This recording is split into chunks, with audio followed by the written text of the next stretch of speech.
ẹ̀kọ́ dára púpọ̀, ẹ̀kọ́ ló láyé táwa yìí sẹ́. Ẹ̀kọ́ dára púpọ̀, ẹ̀kọ́ ló láyé táwa yìí sẹ́. Ẹ̀kọ́ ló ń gbé ní dẹni gíga, ẹ̀kọ́ ló ń gbé ní dépò ọlá. Ẹ dákun yé ẹ̀yin òbí wa, lẹ́bàá lówó kẹjọ kẹtọ́ wa. Ẹ̀kọ́ ló ń gbé ní dẹni gíga, ẹ̀kọ́ ló ń gbé ní dépò ọlá. Ẹ dákun yé ẹ̀yin òbí wa, lẹ́bàá lówó kẹjọ kẹtọ́ wa. Ẹ dákun yé ẹ̀yin òbí wa, lẹ́bàá lówó kẹjọ kẹtọ́ wa.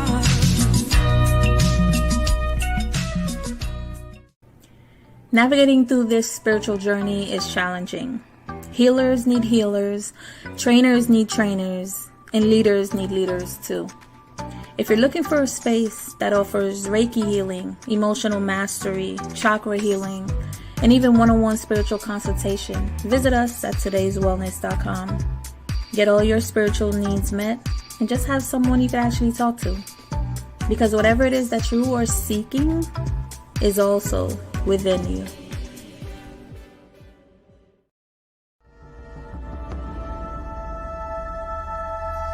At the Okoli Law Group, we specialize in producing justice.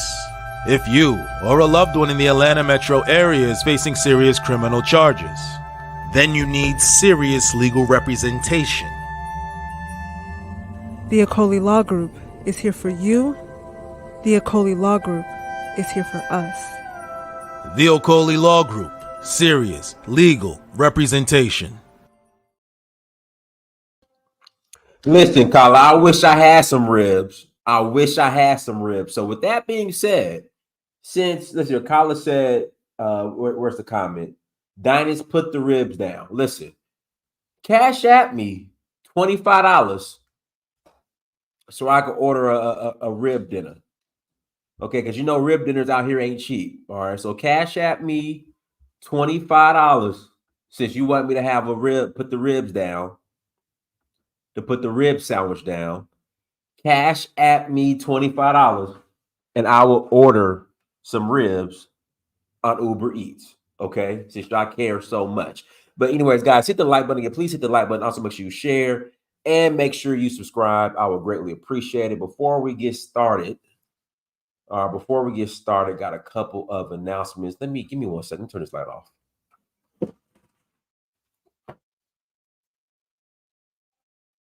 That's up.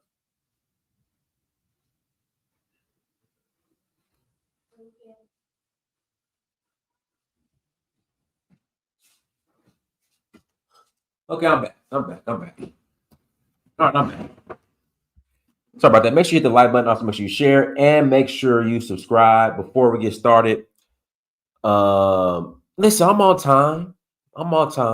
All right. Everything is supposed to happen when it's supposed to happen. All right.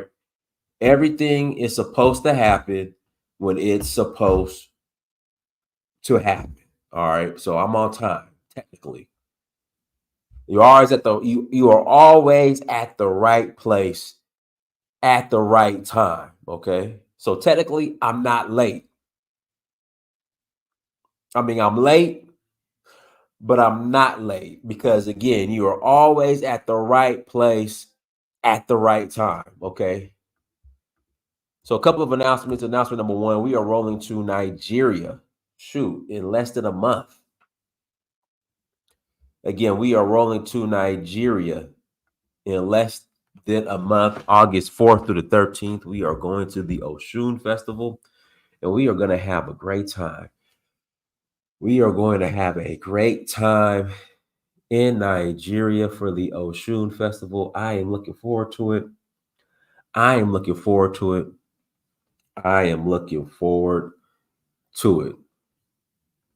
So if you're interested in joining us, please visit donfo.africa.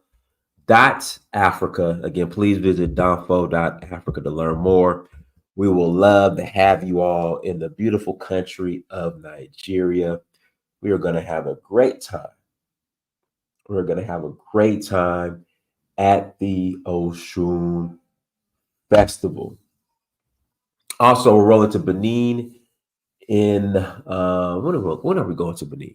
We're going to Benin in January 3rd through 12th, January 3rd through 12th. We are going to Benin for the Oshun Festival. Again, we're going to Benin for the Oshun Festival. I'm sorry, Voodoo Festival. I'm sorry, Voodoo. I just had a Joe Biden moment. I just had a sleepy Joe Biden moment. I'm sorry. Nigeria for the Oshun Festival. Benin Republic, January 3rd to the 12th for the Voodoo Festival. Nigeria Oshun Festival, August 4th to the 13th. Please visit Donfo.Africa. Again, please visit Donfo.Africa. There we go. Link is right there. Donfo.Africa. Not Donfo.Africa.com. Not Donfo.Africa.net. It's Donfo.Africa. Please visit Donfo.Africa to learn more. And I'm not making fun of Joe Biden. It's a shame. It is a shame how you vote blue no matter who, how you all are abusing this guy. You should be ashamed of yourself for hiding and concealing his poor health. Again, you should be ashamed of yourself for hiding and lying and concealing his health, his poor health. The guy is not there up top. He's not all the way there. So vote blue no matter who. Listen, I don't want nobody else to run. You guys need to stick with Biden. Stop crying and complaining, saying Biden for the best of the party, Biden for this, you need to drop out. No. You need to stick by him. You need to stick with him, period. You need to stick with him. Absolutely. Don't beg for Kamala. Don't beg for Michelle. Don't beg for Gavin, Becky with the good hair, Newsom. You stick with Joe Biden. This is what you guys wanted. You voted blue no matter who, 2020. This is what you got. And so you need to vote blue no matter who part of that crew in 2024. You stick with Biden. You stick with Sleepy Joe. That's what you do. That's what you do. But if Kamala ends up replacing Biden, Trump might win at least 40 states. Kamala's getting blown out. I mean, Biden's getting blown out technically too. But Kamala's going to get blown out. Period. It's just what it is. This is y'all bed. This is the bed you guys made. You sleep in it. This is what you guys wanted. Oh well, let's get to the topic. But anyways, it doesn't matter who runs. The only shot the Democratic Party has,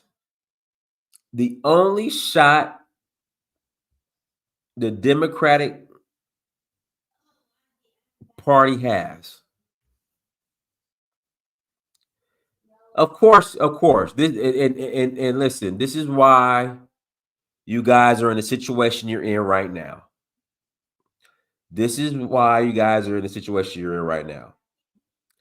The only shot the Democratic Party has is if Michelle Obama, if the Obamas decide they're coming off the bench. Because I think even though Barack has served 2 terms as president, I think he could serve as vice president. And then Michelle, she runs and serves as president. That's the only shot the Democratic Party has. Outside of that, it's a wrap. It's a wrap. Trump's winning. If Kamala replaces Sleepy Joe Biden, Trump might win New York. I mean, New York's a battleground right now, but Trump is probably gonna win New York. If Kamala, it's gonna get. If Kamala runs, it's gonna get so ugly. Oh man, it's gonna be embarrassing. When we did the election night, and guys, we're gonna live stream.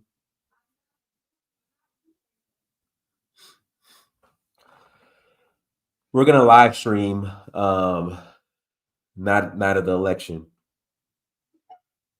Last time in 2020, it was all night. 2016, I didn't live stream, but 2016, well, Hillary was all night. The way things are looking now, 2024, it's going to be an early night.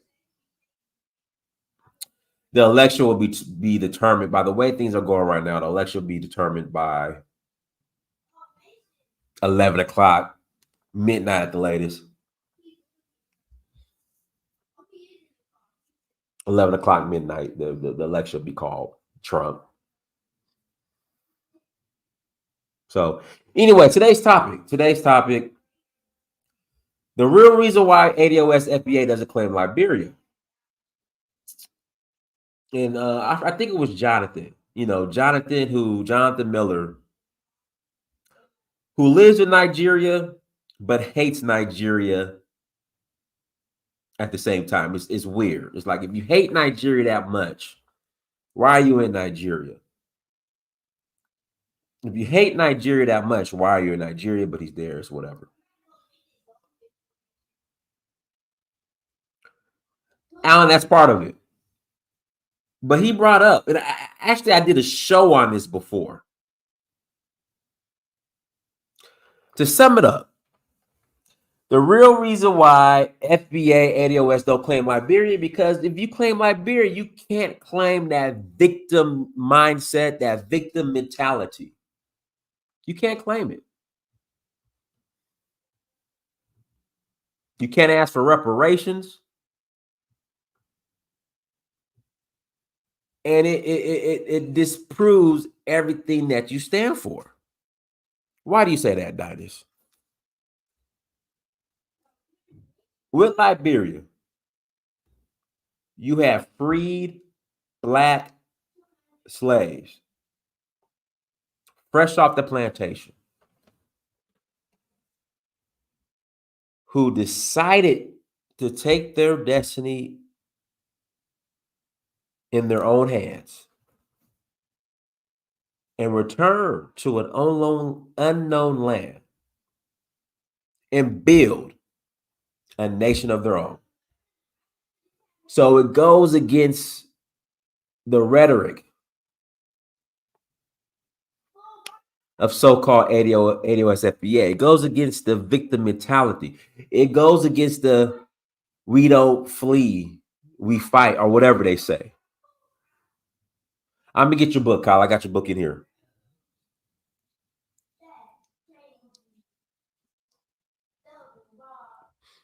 Again, they decided to take their destiny in their own hands. They didn't wait for no reparations.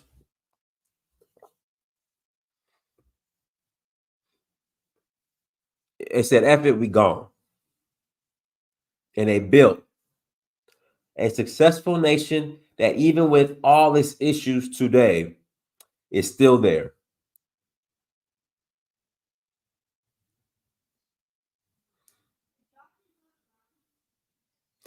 Even with all of its issues in Liberia, the country is still there. And it's a testament to what freed slaves, fresh off the plantation, not crying and waiting for reparations.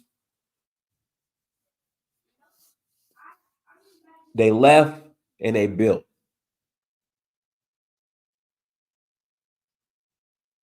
They weren't given a lot. They built with what they had. The amount of adversity that they faced on that land and what they were able to accomplish, and it's still there till this day. Liberia was never colonized. Liberia, I want to say, is, can I say, is it okay if I say Liberia is the first Black republic on the continent of Africa? We know the first Black free republic was Haiti. across the world. But Liberia was the first in Africa. And that foundation was made and created by freed slaves from America. And so that goes against the talking points of ADOS and FBA. It goes against it.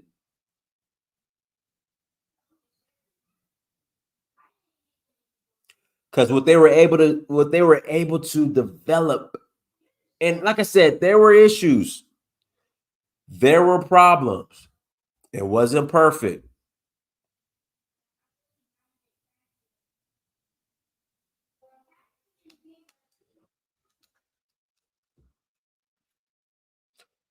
But what they were able to do should be celebrated. But the reason why ADOS FBA doesn't celebrate it, because again, it goes against their talking points.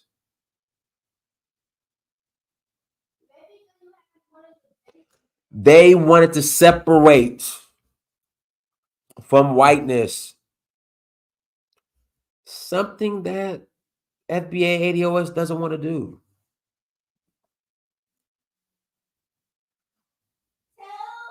They weren't claiming to be Native American, Hebrew, Israelite, Moors. They weren't finding excuses to tether. Because how much Black people claim that immigrants are tethers, and me being a Black American myself, we have to admit we are tethered to white people here in America.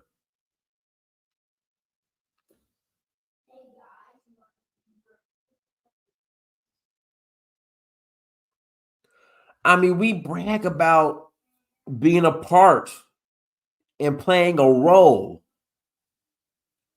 in the whitest imperialistic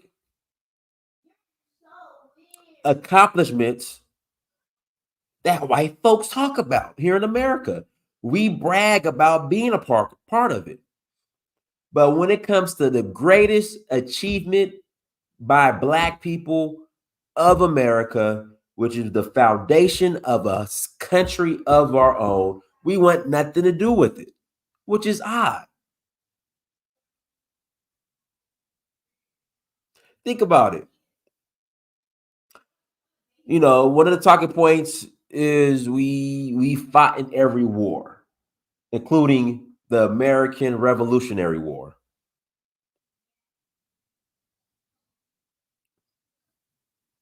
And after the war, guess what? We went back to a plantation.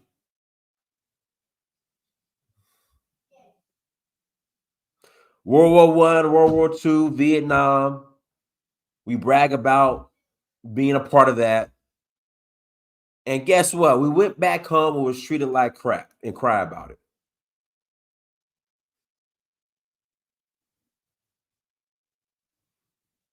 Okay, we built this country. Listen, I had a contractor come to my house to do some work, right?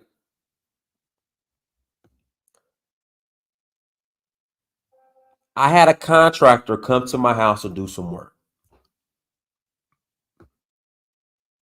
Does that contractor now have rights to my house or ownership to my house?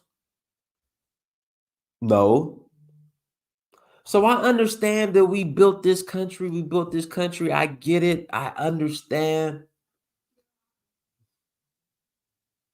I get it.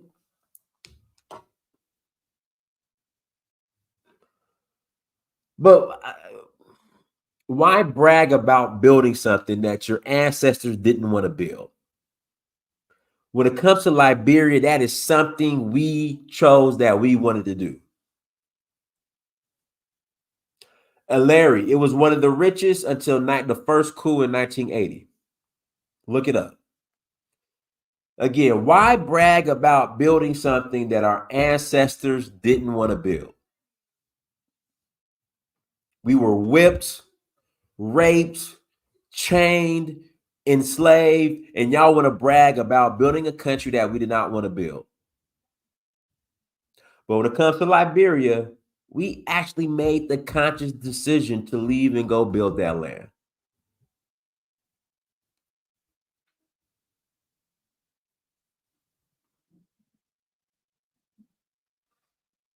That's just the truth.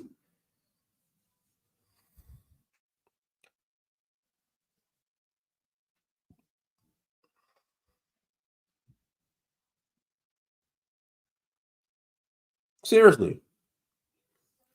Why brag about building something that we did not want to build? That we were forced to. It just doesn't make any sense to me. But when it comes to Liberia, that is something that we made the conscious decision to leave and build. Guys, links in the chat room if you want to call in and add to the conversation. Again, if you want to call in and add to the conversation, please click on the link. Again, if you want to call in and add to the conversation, please click on the link.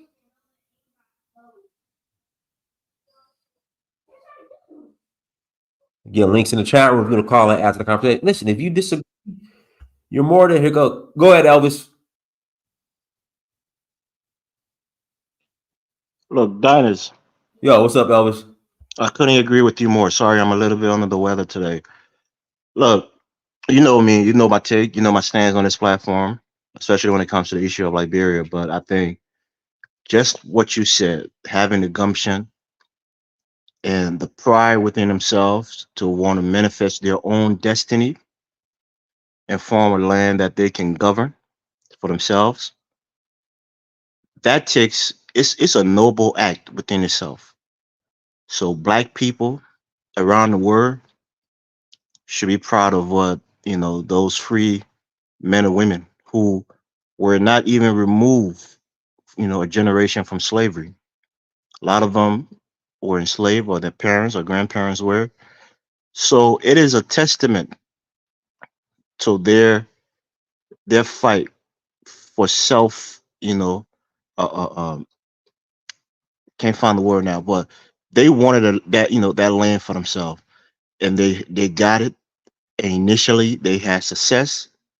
And like you said, we can talk about all of the other things that happened, but right now let's focus on the idea, because you first start with a big idea, and then collectively. And when people said black people couldn't work together, certainly there was some separation. There was almost like two nations within Liberia at the beginning of it. You had the Republic of Maryland, which is like on the the east of the country. What is the east of the country now?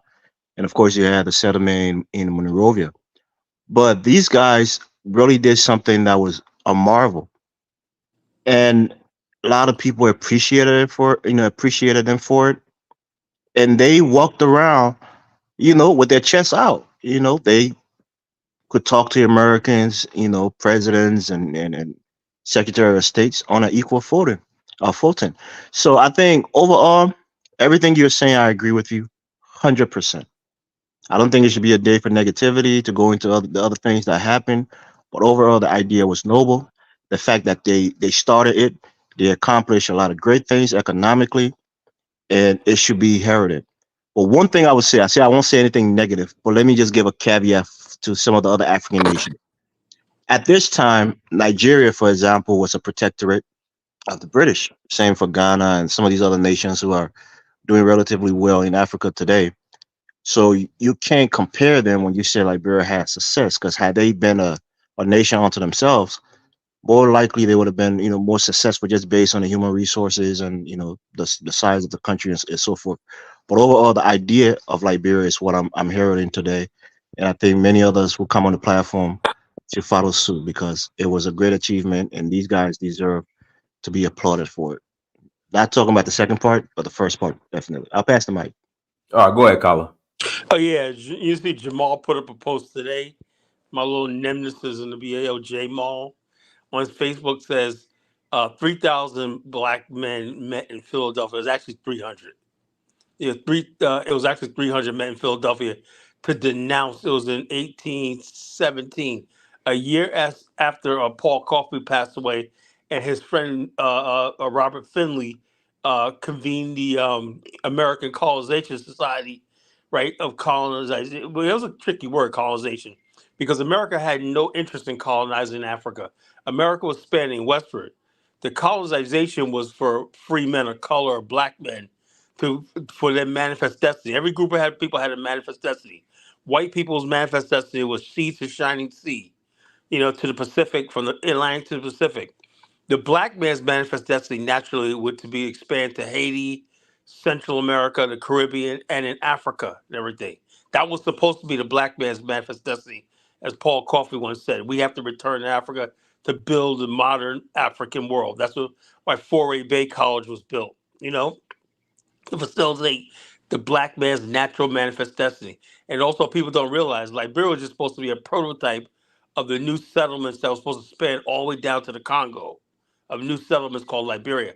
And people don't know this. Liberia was not just supposed to be on the west coast of Africa. There's also a Liberia settlement in Connecticut. There was one that was built in Baja, California, called Liberia. There was one in Panama called Liberia. It just basically means where black people are free, where free black people are. So people make too much out of it. Like this, just when you think of Liberia, just think of a land where black people, like the promised land, where people, where black people could finally be free. That's all Liberia means. Where we could, where your identity, because we lived in a world plagued by white supremacy, and any black man who knew this understood the manifest destiny of the black man is to be where the white man is not. you know. But the thing is, that contrasted with the Africans on the ground who said we don't need that and we're not, because we still had our kingdoms. So what happened was many Africans didn't see a need to be racially conscious in their identity. That's what Martin Delaney was frustrated about the African mind. They didn't experience slavery.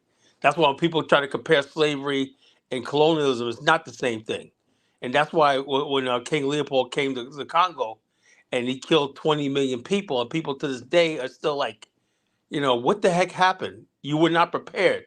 Anybody was like in Liberia, they were prepared for the King Leopolds and the Berlin Conference and stuff like that. The Africans were completely blindsided by what was about to happen to them in the 20th century because they didn't have a manifest destiny, a racial worldview.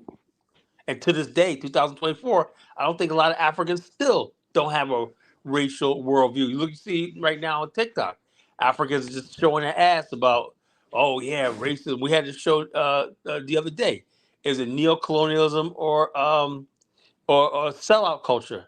And Africans are sitting there defending it. No, it's the fact of the matter is a lot of Africans don't understand how the world works.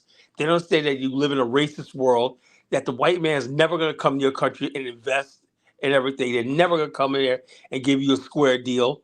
You got people like Judah who really thinks that the United States government is going to negotiate bilaterally, unilaterally actually, with his little country of Cameroon. The United States Congress don't even know Cameroon exists. The only chance you have is a Pan-African front. But they don't see it like that. He said, we Cameroonians. Nobody knows your country. Nobody knows you exist, except for the French. And the United States takes all its cues about Africa from its European out. Nothing's changed in the last 50 years. There's been no significant relationship between any African countries and America, because America always goes to its trusted allies in dealing with Africa, the European nations. And that's the way it has been, and that's the way it always will be. Because after the African side of our history and our partnership don't understand that. They understand they're never going to get square deal. They're going to never have access to Wall Street banks. They're never going to have nothing like that as long as they don't have a racial conscience like the Asians did. That's what I want to say about that. Liberia was a chance because Liberia brokered the first major investment in a black country. Not only was it the first republic, think about it. 1960, Liberia brokered the Bong mines. That was the largest investment in Black Africa. That was a miracle. How that investment took off. It was the largest mine in operation on the continent. And so with the bong mines, do you know at the time Kwame Nkrumah couldn't even get investment in his bauxite? At the same time, Nigerians still had to mine tin in their country by hand. They couldn't get machinery and capital, but Liberia pulled that off before Nigeria and Ghana was able to do that. And also, always to the 1980s, Nigeria's the oil platforms didn't even have offices in Nigeria. They were drilling offshore because it was like, no, Nigeria's too dangerous, stable. They used the excuse of the Biafra War to make sure that all that oil platforms and everything stayed offshore where they could protect them. But the bottom line is Liberia in 1960, a country that never had colonization, was basically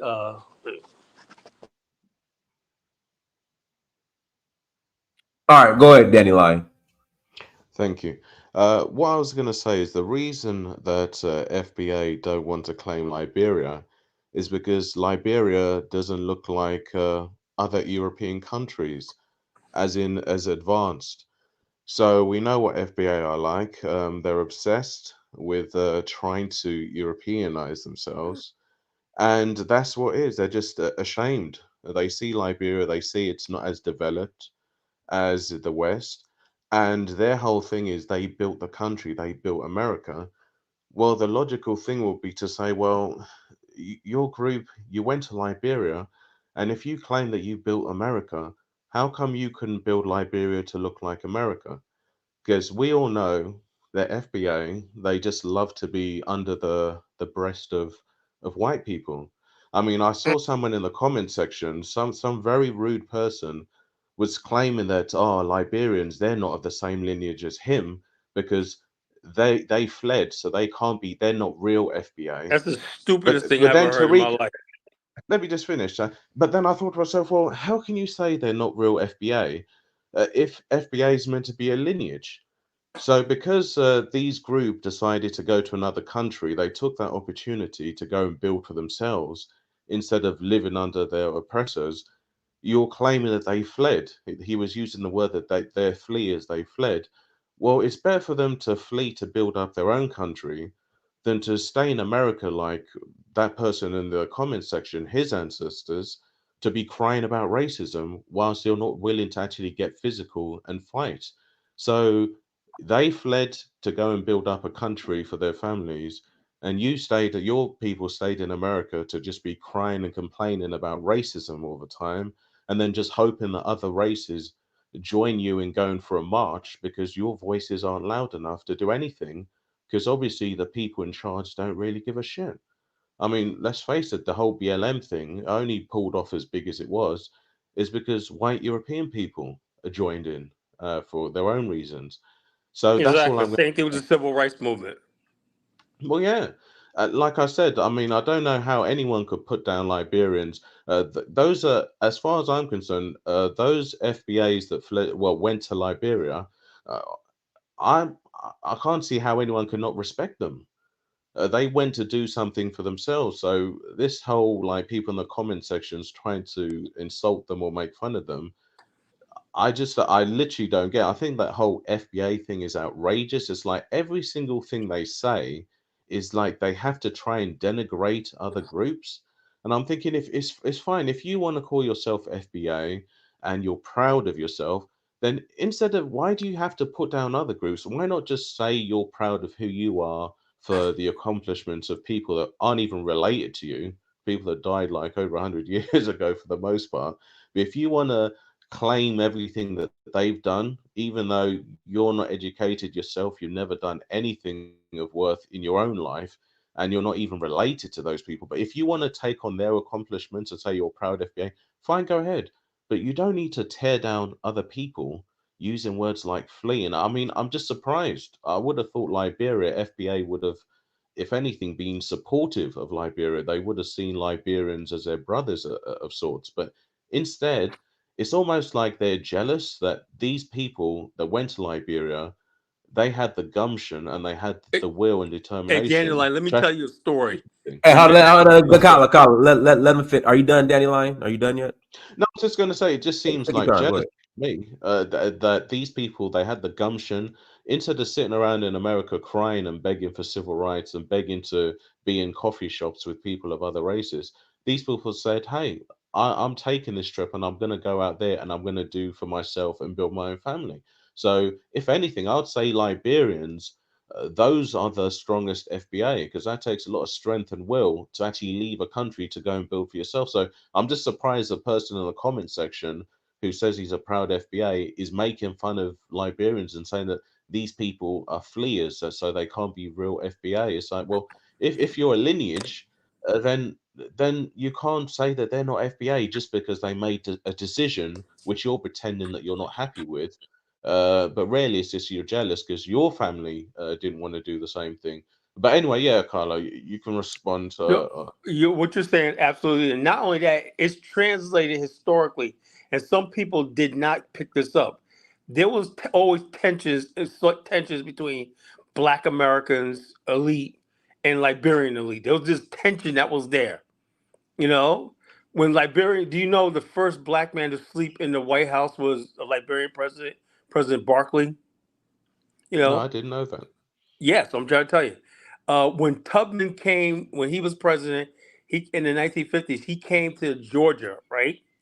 And he Hmm. wrote a letter in Ebony magazine called "A Letter to the American Negro," telling him his obligation to come back and build where like that Liberian need to. In other words, basically they realized that the so-called American Liberian, that we don't, they don't use that term, but the Congo people, they said they have to get their numbers up, and the manifest destiny that was started by the ancestors of Liberia had to because they need more numbers, right? Okay, Hmm. so the bottom line is, do you know there was Black people that were trying to assassinate Tubman? Diane, you probably didn't even know that. There was Black people that were basically trying to align themselves with white people in the South. Talk about because Tubman couldn't, in many parts of the South, he couldn't stay in certain places, right? And there were Black people thought that this was gonna be this was a conspiracy by Tubman and the Klan to get rid of Black people, and they was trying to hurt him. You know, that's how sick some of these people are. You living in I'm dead not surprised. segregation, and the president comes over there just of goodwill and everything, and say, "Yeah, look, you know, you come over, we could use some of your agricultural techniques and everything." And some people want to harm him. Carla, That Carla, sounds like FBA. Carla, Tyler, let me just say this, bro. let Perseus go, man. You've been talking since, bro. What's up? Okay, No, let's get it. hold on, kiddo. Let Elvis go real quick, and I'll pass it to you. All right, thank you. And Willa, when you the links in the chat room, Willa, go ahead and click on the link. And when you come on, I'll let you go ahead because you're an American you're considered a American Liberian. So go ahead, Elvis. Right. So, Carla, Tubman, he was perhaps the most consequential president in the history of Liberia, but he was He's the very, father of very. modern Liberia. Hold on, Carla.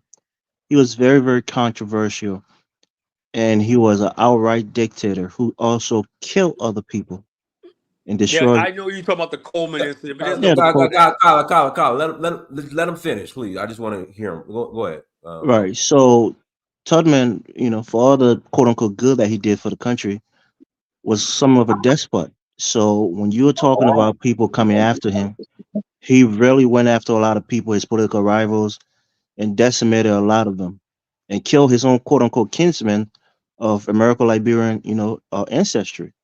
So for me, I don't think you should put Tubman in there because he was Well, I never. don't know if you have proof. There's no definite proof. You have no Oh, smoking gun. There's speculation okay, all these Carla. years, but there's nothing. There's nothing actually proven. You know, Okay, that's another thing. When I deal with Liberians and whatnot, they believe a lot of like stuff that hasn't been documented. You can't find nothing in the record. Carla. With all due respect, I'm a little under the weather, Yeah, but but where's the you record for just this? You hold know? on, hold on. You just started going to Liberia maybe 15, 20 years ago. Yeah, but what I'm saying is, you Hold say stuff. on. Let You me hold let me up. get a You sentence this out, is Carla. very I'll pass important the because mic in Liberia is a 15 part of my seconds. heritage. You know, Of but Black course. American heritage Carla, let history. Elvis finish, Carla. Let Elvis finish. Right. There was a Continue. lot of terrible things that happened. And Oh, we Tubman know was about. Oh, we know oh about them. You Dinus, know. I mean, come on, you have to mute him at this point. Carla, calm down. Go ahead, Elvis. Right. So Tubman was, for all intended purposes, a womanizer. He was a drunkard. He was extremely arrogant. He stayed in power for 27 unbroken years. And the guy would go into the courthouse and sit there and challenge the judge to render verdict, in his favor. When was That this? was open. And like that's what I'm saying. Carla, you act as if you know everything about Oh no, Liberia. You when don't was know this? some When of these things. can you show give receipts They to are show us? more. Carla, please. Hey, Dinus, I'll pass hold the on, mic, Dinus. but I'm not going to. Elvis, hold on, Elvis. I want to pass it to Willa, but Colin makes a great point. If you can do me a favor, just put the receipts in the private chat. Just do me a favor. That's Just what you have to out do of when you deal fairness. with Liberians, man. They Out of pull fairness, just stuff out of their ass all the time, and people Carla, say, "Nah." Colin, hold on, calm down. Just do me a favor, Elvis. The receipts, whatever information you have, just put it in the private chat, and we'll appreciate it. All right, go ahead, Willa. Let me unmute Willa. Go ahead, Oh, Willa. yeah. Good afternoon to all. I don't know if I'm the only all 100% Congo, Americo, Liberian on this chat, but I am, and I'm extremely proud of my ancestors. I'm extremely proud of what they've done. And I've sat in the past couple of years and watched people denigrate what they've done. I am 66 years old. And I grew up knowing the history from the beginning, what they went through, the ships they came on, what they suffered, how they died, the people that came to Bush, Rhode Island, from the from gosh, I can't even remember. Since I could read or write or became conscious of myself, I knew the history of the people that I came from, and I'm extremely proud of them. So it's if I sound emotional, please excuse me, because I even hear Liberians, the people that came from slavery and came to establish what became Liberia. They were imperfect. They came with their traumas from slavery. Even half of them ended up dying. So if you just sit and think about just as a normal human being, just think about how America was founded. Think about how other nations were created and founded. Just imagine coming from what they came from and what they accomplished. And I hear a lot of lies that are rewriting of history, not from some Liberians, some native, maybe some half natives, but I see that some Americans have hooked onto it, and they're repeating all of these stories.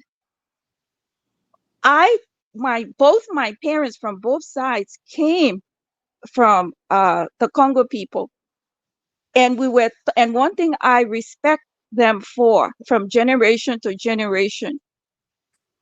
Every Sunday, every month, they grilled in you, repeat your history from the beginning, from where your people came from, what states they came out of, which ones were slaves. There were some that were free men, but most of them came directly out of slavery. My great great great great grandfather, who has a farmland that still exists, he came from slavery. He was like a blacksmith and a farmer, and he created a farm, 150-acre farm that he bought. He bought the land from the chiefs, and he created a farm, and he married a woman who had been a slave in Kentucky.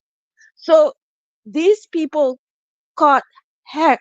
They really had a hard time. So I'm extremely proud of them. And for those who don't remember, I was listening to the show last night. Liberia in West Africa, they used to call us small America. Ghanaians used to come. I remember, because I grew up in Liberia. I went to school in Liberia. When I left Liberia only to come to college. When I was growing up, Liberians did not come to America or Europe. We stayed right there. You know what? Because they had everything. We had our education. We had church, or if you were Muslims, we had everything right there Movie that theaters, roller We skating created. rinks. We created our own to the best of our ability. And the thing about people saying, oh, like natives were not involved. especially the native that I know that go back to generations of my family were mostly from the Pele tribe, the ones that I knew and the ones that I grew up with. And my even in my family, my mom, I'm an only child. My mother raised 10 women. Well, 5 of them are women, and the rest were men. That are today. Some of them are productive people in Liberia today, holding positions, and they are because my mom raised them from the interior. They live with my mom. They all went to the same schools. A couple of them now are in are productive people in Liberia today. So the story is not that these people came and they treated the natives like slaves. No, the story is mixed. It's two things, but the bottom basic fact is these people were successful for 100 and something years. They did the best they could with what they had and what they knew. And for me, that is a success story. What happened after the coup? I personally, I have I'm not even going to comment on that. The only thing I say to people now is, okay, the coup happened and the natives took over. Okay, so now what? Is Liberia developed? Is Liberia better? Ghanaians, Nigerians, if any of you in this group, if you if you have parents that are like my age or grandparents, and they come from West Africa. Nigerians, Ghanaians, all used to come to Liberia to go to school, to Cottington College, to go to BWI, the Booker Washington Institute, and the University of Liberia.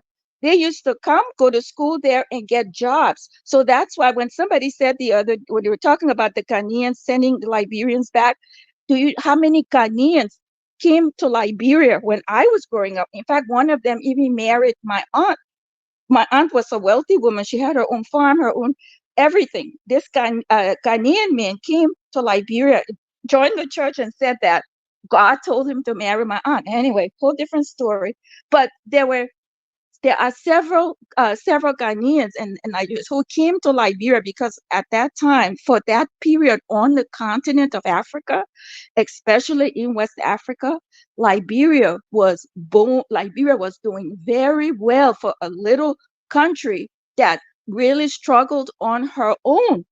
So I don't care what anybody says. Liberia for me was a success up to the time of the coup. Did they have problems? Yes. But there are so many so-called natives that were raised by Congo people that became so-called Congo people that I didn't even know that they were of a tribe until the war happened. I know several families that they all became Congo. They married into Congo. In my family, the people my mother raised, they married, these were natives. Some of them took on Coleman because the other side of my family is Coleman from Clay Ashland, from Coleman from the plot that field. That was my part of my family there. They married Were you related to David Coleman? Yes, David Coleman's son was my stepfather. That was my mom divorced from my father was Dixon from Ashland. So my mother and my father divorced when I was 5. No, I think I was younger than 5. But my mother then married David Coleman's son. So so my stepfather was David Coleman's son. So again, I grew up with the Colemans. So I wasn't even not just born in Liberia, but I lived Liberian history. I lived the Liberian experience. I came to this country when I was 19 years old in 1977 to go to college. At that time, a lot of Liberians didn't come to America. And those who came will complete their university, like a lot of those men that were killed on the beach, those who were ministers and stuff, those who were Congo men, they had come to school abroad, whether it was Harvard, whether it was whatever, or some of them came to what they call it, HB, the Black traditional, excuse me, I'm losing my, you know what I mean, HBCUs. They would come, do their 4 years, and come back home. And they would come with their nice cars, build their nice homes, and live. And it's not true that natives didn't marry. Natives married into, or we married. Well, my family didn't, because I grew up right in my little town between Clay Ashland and Louisiana, and both of in those towns. Well, in my family, which is kind of, I think only a few people did. They married. My parents married Congo people, and everybody in my family, and my two parents happen to be Congo. So I'm a Congo person. And I'm proud of it. I'm very proud of it. I'm also proud of anybody that is from a native tribe from Liberia. I don't see myself as, oh, I'm a Congo Liberian and that person is a native. I just see myself as a Liberian, because Liberia is a combination of of the culture, depending on what part of Liberia you were in, a combination of the culture of the African and a combination of the Southern culture, like the foods, the collard greens, the cornbreads, even the houses. If you before the war, if you went up the river, in fact, they still have some of those houses that are now in ruins. You'll see that the Beautiful. architecture, yeah, the That architecture, architecture is beautiful. Did you get it's it? Did like you you have were a in stone, Louisiana. Willa? Do you have a Carla, let stone? him finish. You're not from Now I was going Liberia. to ask Let you a him question. finish. You're too Did you have a emotional. do you have a black stone built house? Man, I think that's the most beautiful architecture in you Liberia, could where they have the black stone. That's keep stone Exactly. quiet architecture. more. I love And that. so and a lot of our houses, especially those who came from, like my great grandfather came from Louisiana, and he was a blacksmith and a farmer. And you should see the stuff that he built, the ironwork and stuff that he did that was on the farm, that he did with his fencing and stuff like that. So these people, whatever they learned, they were very, very resourceful. They were all very smart, and they most of them weren't really book educated. There were, I think, maybe 25% of them were, and then there were, I think, about maybe that percentage of them were like more mulatto. But my family was not mulatto. They were all, because I have my great grandfather's picture. Just imagine, I have his photo on the front.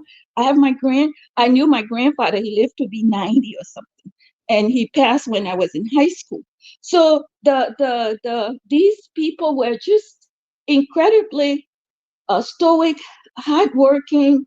They just had like I don't even know how to describe it, but those were the older generation, like my grandfather and my parents, my mother and my father. My mother lived to be 89 years old. When the war happened, I brought her after Madam, the war. I brought her over here. Madam, I appreciate your story. I appreciate Well, is she hold because on, is she hold on. Will, are you hold on, Kiddo. Will, are you done, Will? Yes, I'm done for with my intro. I just Keep want to going. apologize, because I just feel like it hurts me. It hurts me like to my core. And I listen to Dinah's show all the time. And I don't usually comment or say anything, but I do just listen. And I listened yesterday, and I was listening to and I hear, and it hurts me too when I hear Black Americans say that they're not. I was listening, and believe it or not, just out of curiosity, sometimes I click into Tariq Nasheed just to hear. And someone called in and asked him, I guess they were talking about reparations, which that's not my interest, but just to give you an example. And the person said, oh, well, I know some people, some families from Liberia. They're American Liberian. Do they qualify for reparations, or do they qualify to be FBA? I don't care to be FBA or whatever. I'm intellectually curious, so that's why I listen. So he said no. He said no. The Liberians, the American Liberians, even if they can trace their roots, and even if they have documents and stuff, they don't qualify. because they're not us. We don't have the same genetics anymore. I think he explained, I don't understand how he explained it. And I was like, and I was confused. I was like, how are they not? How are they not from slavery? Because that's what they say. It's the people who have the lineage from slavery. If they have their records, like I do, if they have their records and they have the proof, and they do their DNA, and they can trace the plantations they came from in Louisiana. I took a trip in the 80s. I went down to New Orleans, and I wanted to find the plantation that my family came from. That's how deep and how well I know, because I've been hearing this since I was a kid. So for an African American who comes from slavery, to say that the Liberians the people who founded Liberia have no connection to them. Again, it's confusing to me, but mostly it's hurtful to me. But I guess that's the world we live in. So thanks for listening to me. That's all I wanted to say. No problem. You're welcome, Willa. Kidola, go ahead, Kidola. Let me meet you. That is, man, I think we have to share this law of equality. Yeah? I understand most of you people here are emotionally connected to this American Liberian, especially Carla. I think the way Carla sounds is like if you have hatred for the native Liberians that live in that country. You know, the age of this woman in typical Liberians, they're the ones that see the native as kind of like subhuman, illiterate, not civilized, and all these things. They're from Nigeria. I didn't know much about Liberia until I come across a Liberian guy. I never even know they ever settled slaves there. But I talked to a native guy who told me, I said, man, what's going on with your history over there, bro? They told me, man, the whole story. And the story, that's what Carla tried to cut off now. But like if you live in Liberia, Carla, you have to be very, very careful. What you try to do, that was cause a civil war. This humiliation. You understand me? Hey, This Dennis, native tell was him the heavily truth. Man, shut up your mouth. Let me speak, bro. I said, Dennis, correct you, not me. Nah, let him go. Let him go. I talked to a native Liberian, somebody from Liberia that born there, lived there. You know, we should not try to undermine the natives, their contribution, what they did, who are they? You know, you want to praise people that came from United States, brought there and be protected by United States. You understand me? They got that's not true. They will be humiliated, according to the guy. Can you name an ethnic group? One ethnic group. I told you. I talked to a guy from that place. Then That didn't know much about Liberia. Well, everybody wants to basically cover their tracks right now. Liberia be coming to Nigeria. Liberia be coming to Nigeria as a mission to preach in my secondary school. I didn't know much about them. It was my friend Frank that went there to fight other ECOMOG that came from there. Happened to be, I met one in Europe that we talked together about his country. I said, what's going on with your country? Before I said, what is American Liberia? He started explaining to me. Hold on, kiddo. Let me interject. When ECOMOG came to Liberia, American Liberians were empowered. That was a native issue. Yeah, but the Civil War already started already by Charles Taylor and other groups. Yeah, but Charles Taylor is mixed. Okay. Dennis, did the American Liberians ever kill any native people in Liberia? Did they what? Did the American Liberia, this United States Black Americans they brought to Liberia during the time of them being in the United States didn't bring them. You had a nonprofit called the ACS. Did they ever executed any of them at all? You have to he asked me, caller. He asked me. So you had the Port, I think it was called the Port Crescent Massacre. Am I correct? Yeah, Port Crescent, 1834. All right. So Kidola, so you had the Port Crescent Massacre in which the indigenous population refused to end the slave trade, and so when the American Liberians questioned them about that, guess what the indigenous population did? And I didn't want to go. I didn't want to get into this, but you brought it up. they murdered a number of the Americo-Liberians. So guess what? The They wiped out the whole settlement. Americo-Liberians retaliated, Kid Ola, and this was due because many of the indigenous population did not want to give up the slave trade because it was so profitable. Dinus, there was another killing of the chiefs. About Hold on, 72 of them. Elvis, hold on, Carla, hold on. Let Ola respond to that. So what I'm trying to say is not like. So Ola, did you are you going to respond to that? Like what? What I just said. That the black people, because the slave trade, the Negroes, the indigenous, they never wanted to give up the slave business they were doing there. Correct. Yeah, you see, mistake happened for both sides. What I'm trying to do, come on, there is no both sides. See, Carla, no, Dennis, what I'm trying to say is that I love Liberia. Liberia is the closest to Nigeria. But Ola, what are your thoughts on that? You were just spitting. We want them. We want us to balance it. Ola, let me fit. Ola, no, you're not going to talk over me. But again, Ola, you came on here. You know, the Americo-Liberians, they kill anybody, they slaughter anybody. I gave you an example. I gave you an example. Hold on, Ola. I gave you an example of the indigenous population. They were still participating in the slave trade and did not want to give it up to the point where they killed, like literally when, and Miss Cooper was telling me this story when I interviewed her some years back. As the Americo-Liberians were coming back to Liberia, the indigenous population was still selling each other to Europeans. So imagine you're an Americo-Liberian. Let me finish. Imagine you're an Americo-Liberian. You're free. You're back in Africa. You're in Liberia, and you arrive and you see Liberians being escorted to slave ships that were just sold. How are you going to respond? Okay. You see, and we're supposed to just get on. But this is documented, Ola. This is documented. I understand, but I'm not. Look. What I'm talking about, we have to balance it. Oh God, here we go. Carla have this kind of this thing about, and this is what the FBA also doing also. Carla have this kind of we saved them. Something already going on.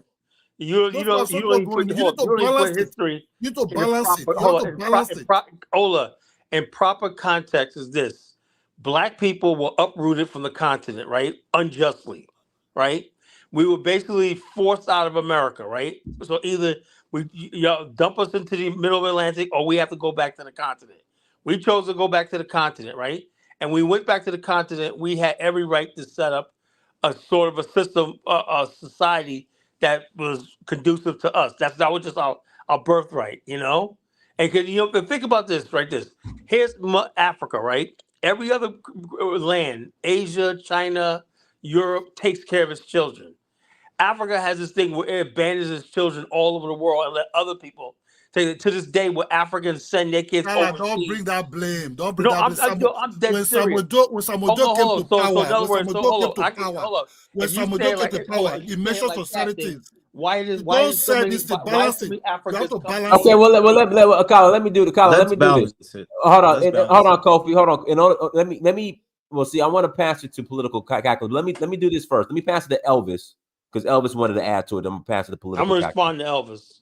Go ahead, Elvis. All right, thank you, Dennis. To Ma Wele, I don't know if our name is Wele, the way we call it from the crew people, or it's a different pronunciation. Thank you so much for your view on this. We appreciate that. Her name is Willa Dixon. All right.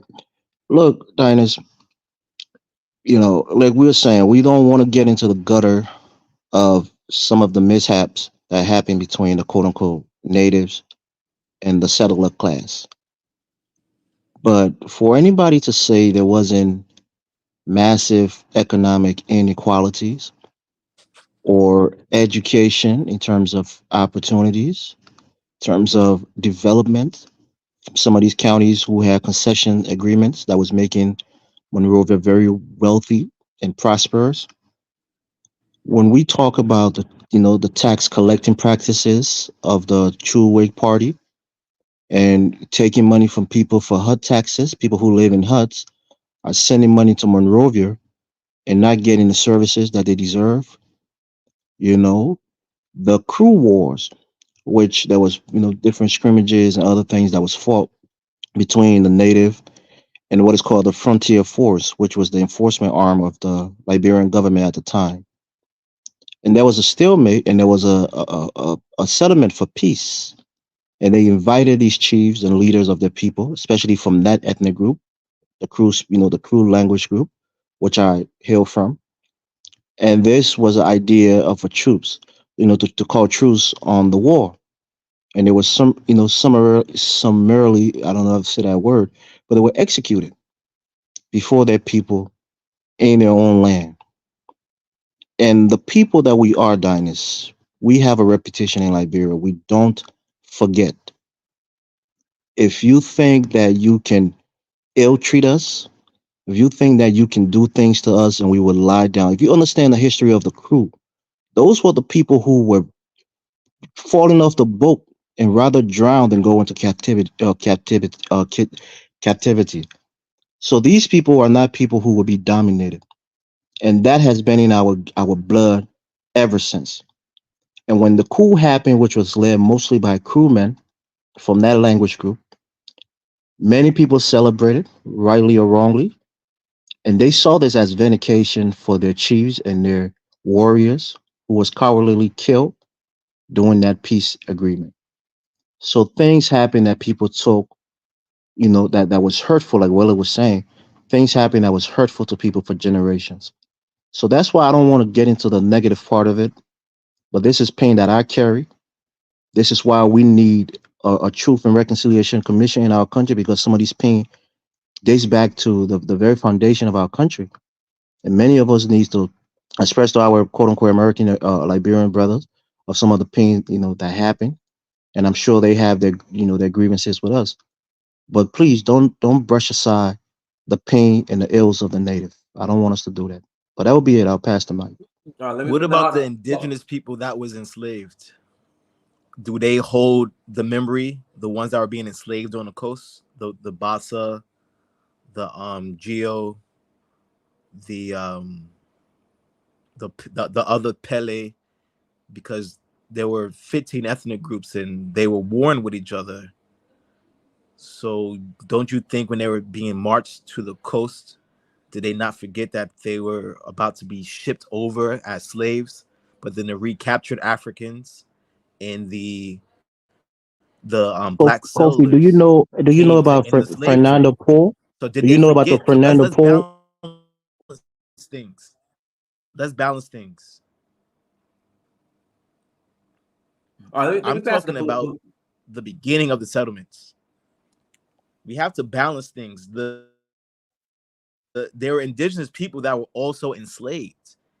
There was a day king, King Peter, who descends from Kandibia, the dynasty. He sold the settlers land.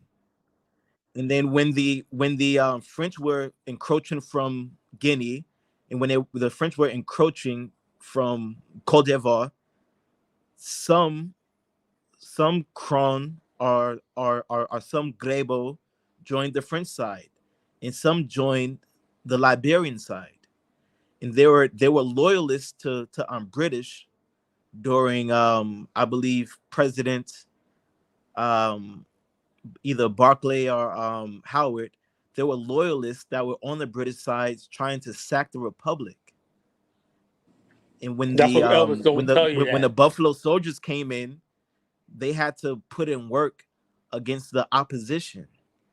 And then after that, there were treaties signed. And these chiefs who also had English last names, they have been adopted them centuries way before the settlers settled back. They signed treaties and sent their children to schools to get educated, while Black Americans were still slaves in the United States. They were being educated. One of the most prominent uh, one of the most prominent ones was the first Africans to attend Harvard, and he was a big advocate for Firestone later on. There's news articles about this. So whenever an indigenous person integrated into the so-called Americo class or the true way government, they were labeled. They were labeled Americo, even though they're a country. They were labeled Congo by default. So every country person that learned English, they were just labeled Congo. And then they also got caught in the coup. They couldn't differentiate who was from what. If you learned too much English, or if you was abroad too long and you came back and you represented the wrong ethnic group, you could have got killed because you were just associated through your education, Kofi, let me get and in here that's about not the fair. And I feel crew. like that's what's going Well, on no, in Africa let today. me after Kofi, are you done? You done, I'm Kofi? finished. Let me pass it to political calculus, then I'll pass Yes. it back to you, Kala. Go ahead, political calculus. Hi, Dynast. Respectfully, I don't want to change the flow of the conversation because I'm quite controversial in your life. So I respectfully, I don't want to interrupt Kala's conversation with Kofi. Okay, go ahead, Kala. Okay, Kofi and I have been studying this for years. Now, the crew was what Elvis does not tell you, no respect to Elvis, he does not tell you is that this was an ongoing war and it was being instigated by this educated crew who were actually Negropeans living in Sierra Leone. They wanted to make the crew coast a part of Sierra Leone. That's another thing. So they recruited crew chiefs who had a grievance with the government of Monrovia, who was putting a tax on the head count of people going to Fernando Po and everything like that. And the British wanted a monopoly on this crew labor, you know? And so what happened was the crew chiefs, right, after it was all said and done, signed treaties, and they broke the treaty and raised the British flag on Liberian soil. That's when they gave the order to try these people and carry out execution. But what happened was President Barkley rescinded the execution, but the order got there too late. It ain't like Elvis said, and it wasn't a frontier force. These were African American soldiers from the U.S. Navy that were involved in the crew coast. The frontier coast was in the hinterland. Two different, completely different operations. All right, let me pass it to political calculus, and I'll pass it to Jamal. Go ahead, political calculus. You got to mute yourself. Thank you, Dynast. So my question, not so much a concern, but question, is that there are multiple tribes in Liberia, but it has always been a question as to the complex relationship between those Black Americans who arrived in the 1800s and the indigenous population. What I was told with Charles Taylor is that he himself was not indigenous, an Aborigine, like he was not tribal in Liberia, but that he had some sort of contract with the UK. And I don't even know if this is true, but He's I from Trinidad, and he's half Trinidadian and half Gola. You know, his father's from Trinidad, raised in America like a Black American, and his mother was indigenous Gola. You know, and Charles Taylor said his famous words are, and I met his son, right? His son. I got pictures of me and his son together. You know, I met his son 3 years ago. Chucky. Yeah, no, not Chuck. Chucky's a teenage son. Chucky's the young, the one that hates George Ware, wants to kill George Ware.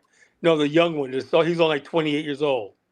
The youngest one. He was like a baby when Charles Taylor went to jail. You know, All right, so All right, I got a picture go. on my Ning site of me and him together. So, All but right, go anyway, ahead. So what exactly happened with Charles Taylor then? well, let me tell you something. The war in Sierra Leone, right? They needed a scapegoat, like anything else.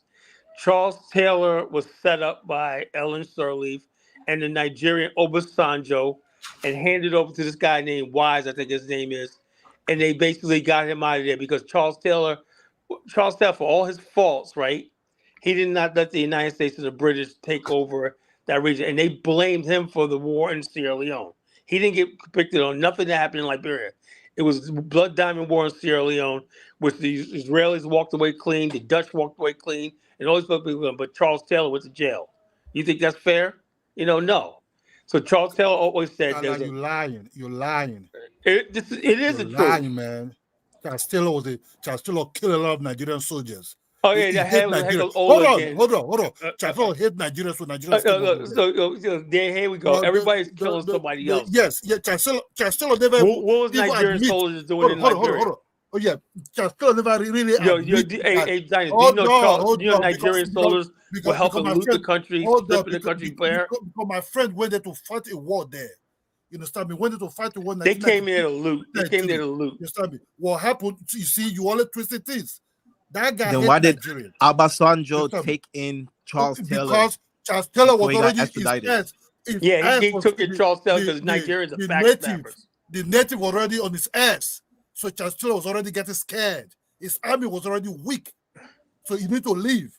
That's why he left. It wasn't even his war. Liberian women went to Ghana to protest because they were very scared of the native that was already in the ghetto of Monrovia. That already happened. It's not like Obasanjo tried to set him up. His army was already weak because the native was already on his ass. That guy hates Nigeria. That guy killed a lot of Nigerians. Ola, you're so right. You're so right, Ola. We got to stop calling everyone natives. And we have to stop and please associating correct Charles me. Taylor Obasanjo did with take Charles Taylor was a Charles native. Taylor in as exactly. for Just have to refuge stop doing this. It's ignorant. prior to Charles Taylor being picked up by the International Criminal Court.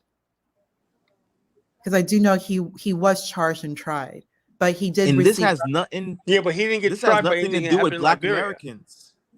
This also has nothing to do with Black Americans. Black Americans in America.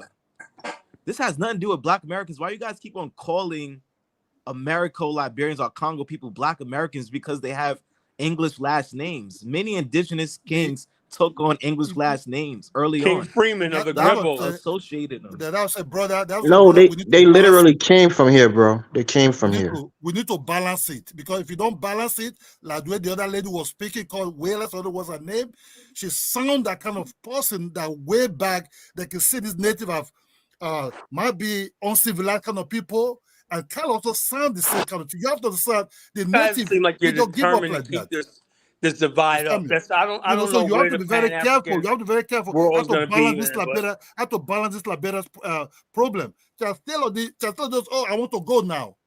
Because when are we going to blame the white China. supremacists in the United States? When are we ever going to blame the white supremacists in the United States? When are we going to keep on attacking Black people?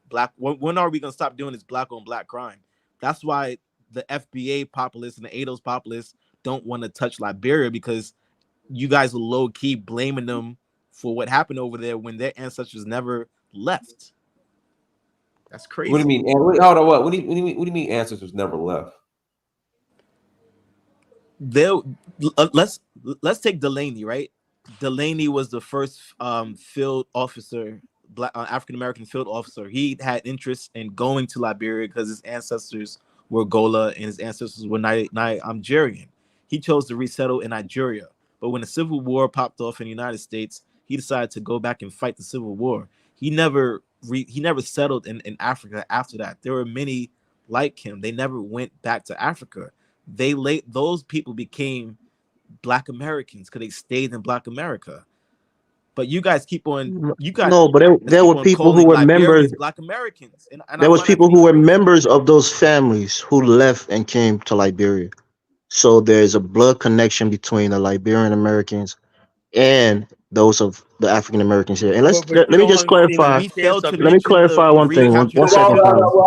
Let me pass it to political calculus. Go ahead. Okay, this is also where I do find some confusion, because it is hard, that line of demarcation, Dynast. And Wyla, she did touch on this when Tariq Nasheed and the Tariq Nasheedans, they make these comments, tethers, they have their verbiage, but who specifically is this FBA ADOS group? Because it cannot be argued on point of bloodline. Black the Tariq and the Tariq Nasheedans, they state that it's lineage. But if we're going to define Black American, this is getting more. This is becoming more and more complex. Yeah, but you can't use Tariq Nasheed. Come on.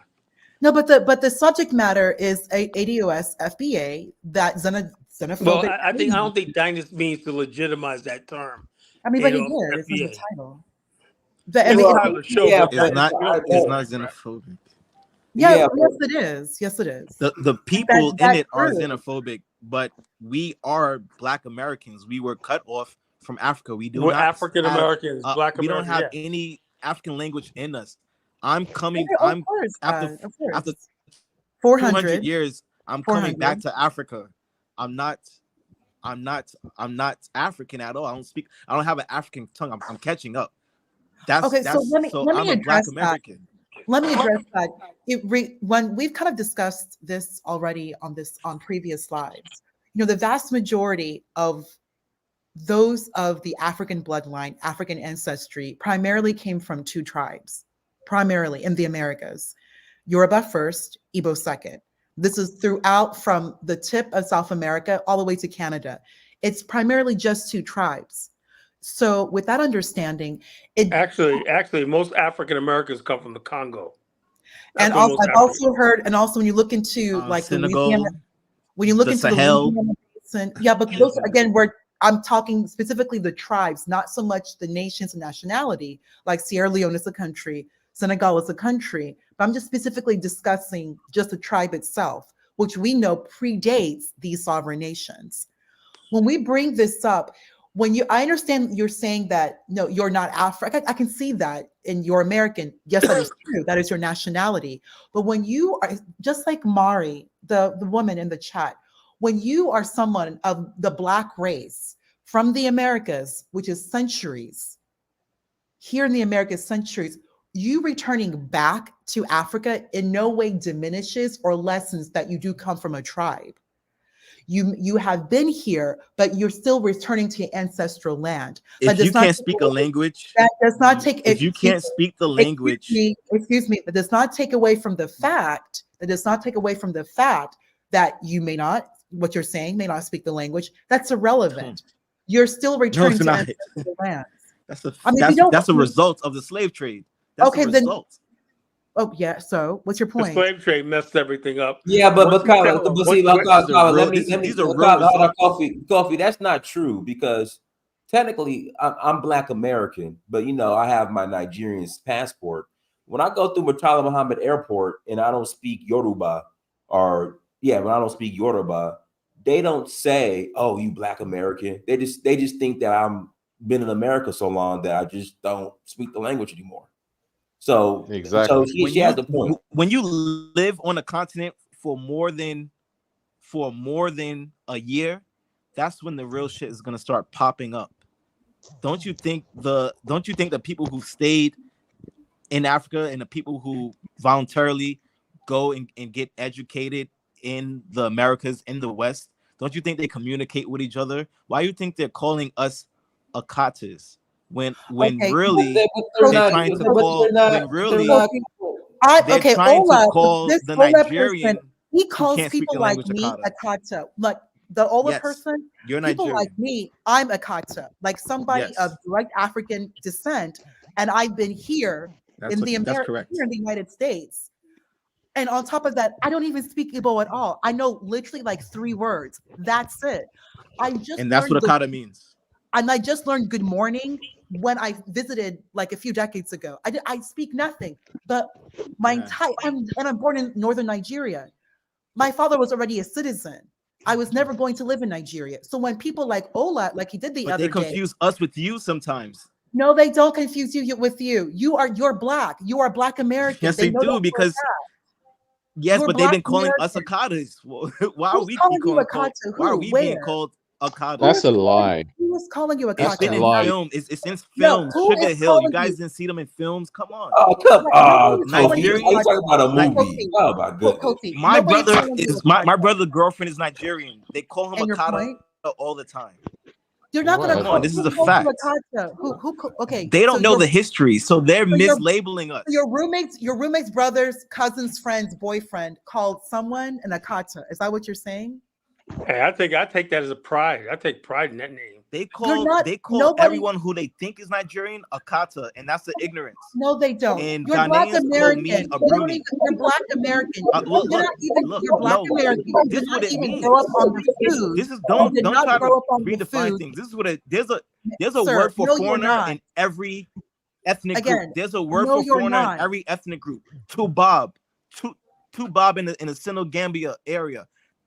In East Africa, they'll call you not Mobutu, but they call you a word that starts with an M. And in America, we call you What are Teller. you talking There's a about? word for foreigner in every single So you've been studying nation, ways every to single ethnic group. So Kofi, stop what are being you talking indigent. about? Stop being.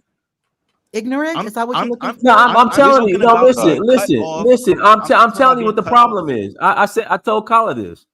Like, we got to stop going to Ghana. Like, black folks go to Ghana, they have a bad experience. They just flip out.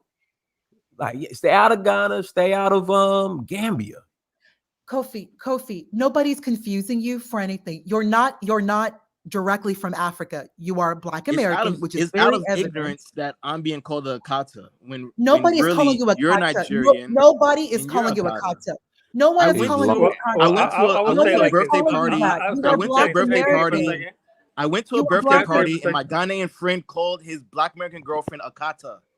Does that have No, anything she to do with you? I would like to That say, has hold on, nothing. I would So like you to say went to this, a right? wedding and you heard somebody maybe It's say fine. something. It has Look, nothing I'm to not do with butthurt you. about it. Check this out. I'll But tell you one Clearly thing. you are. if I'll you tell you call me one a thing. all right, kata, let's history. get back. Political calculus. Go ahead. I'm gonna pass the mic to. I gotta pass the mic to Jamal. Go ahead. Political calculus. No, just there are separate differences that have nothing to do with Black America. You're just going to visit. You visit your ancestral land. You find out what tribe you come from. Yes, either Yeah, but how can you be part of a tribe? A Excuse tribe me? is an experience. No, it's not. A tribe is your Yes, it bloodline. is. That's ethnicity. It's not an experience. That's your ethnicity. Like I said the other night on the show, right? No matter how long I lived in the state of Virginia, right? I'm not part of the Virginia tribe. There's They no don't such thing accept as me Virginia here. tribe.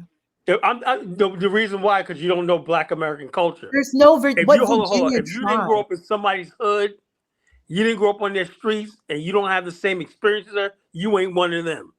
Okay. Tribe is like one of you. You're a member. I think also when we talk about Black American, the experience of Black American, being Black American, we're not just Igbo and Yoruba. I don't know where that narrative is coming from.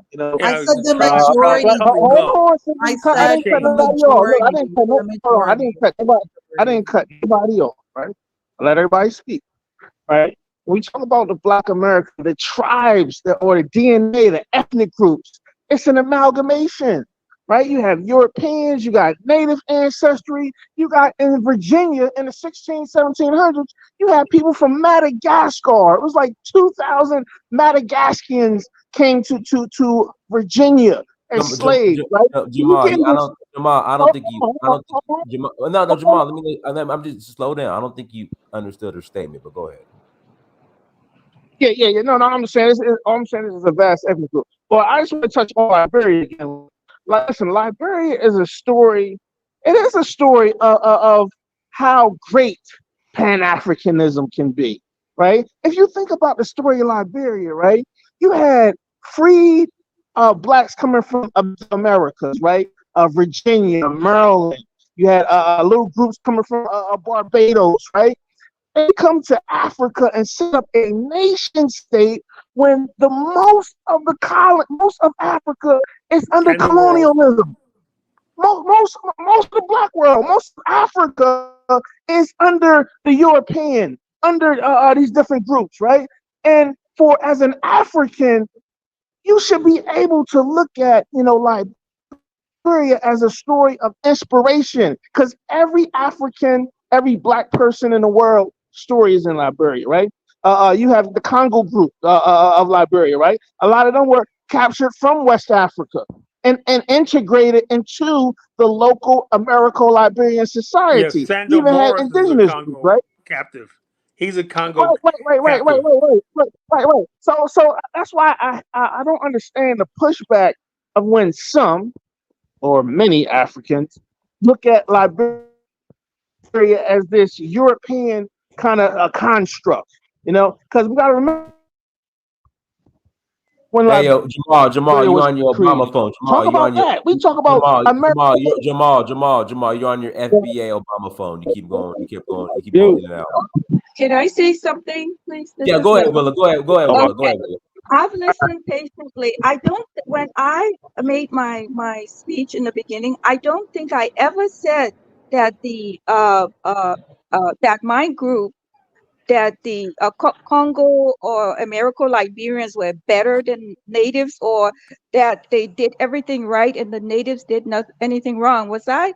I don't know if somebody didn't hear me Nah, right. you did. You know, that's what Kid Owen was Yeah, If hearing. somebody, Kid Owen got his own hearing. hold on. Willa, so I think Willa, I think the problem is, Willa, is just again when we bring up Liberia and free black American, free black slaves building a nation on their own, just some people get triggered. I don't know why, but go ahead, Willa. yeah, and again, and I would say again, Congo people, or how some people call us, descendants of slaves or whatever they call us, we're not we're Americans. We came from slavery, and they settled, but they became Africans and they became Liberians. Like I said, our culture was a combination of what we met, right? What we met in the area we settled in. We combined that, like I said, for my family, and the people that were in that area were mostly Pele. So I really didn't know too much about, coming in contact with too many other kinds of people. But the people that my mom adopted children from, they were Pele. Most of them came from Bong County. So, and then they became part of us. I consider those women, I guess I'm older than them, they're in their 50s now. They are my sisters. And like I said, they are, two of them are in Liberia and they have permanent uh, um, one is a businesswoman, the other one has a permanent position with a particular firm. And that's through my mom.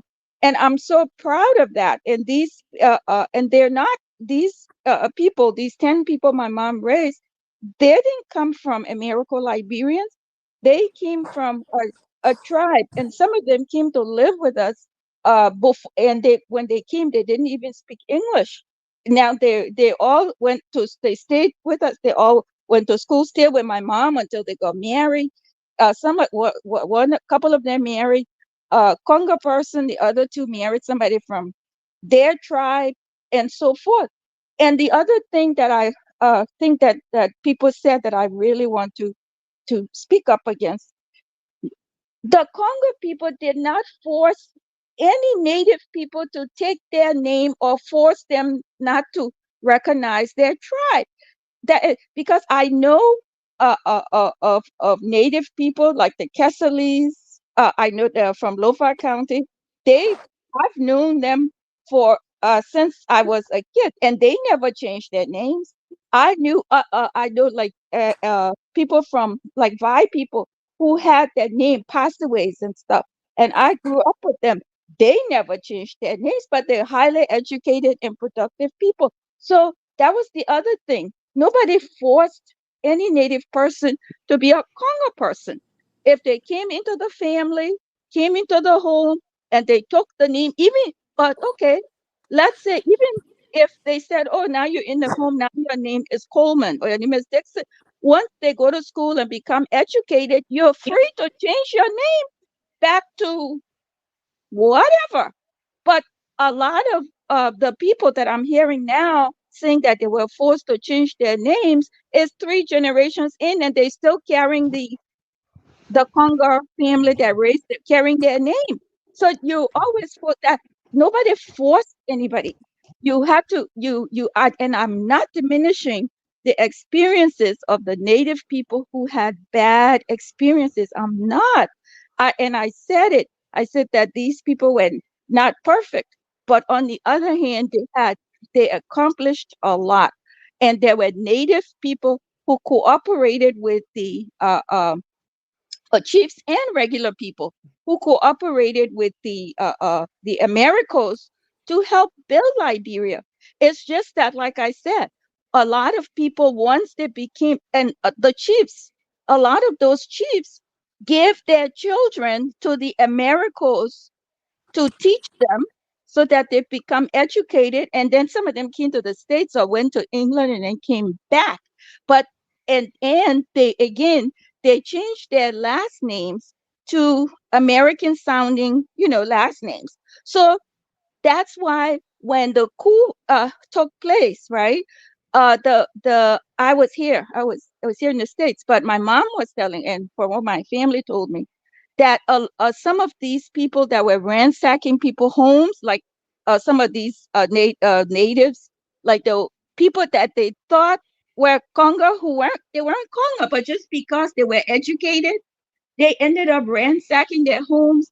They ended up, excuse me, the R word, their family, and killing them. But these people were really not Congo. They were natives, but because they were educated and now they were in the middle class, they assumed, because a lot of the leaders of these different groups were educated, some of them, but you have to remember a lot of the young men they had following them were, a lot of them didn't come from, I guess, higher education, and a lot of them probably came from the hinterland. They didn't know the difference between who was Congo. As long as you spoke English and you lived in a nice house and you had a good job, you were Congo. We should just imagine the Congo population was so small.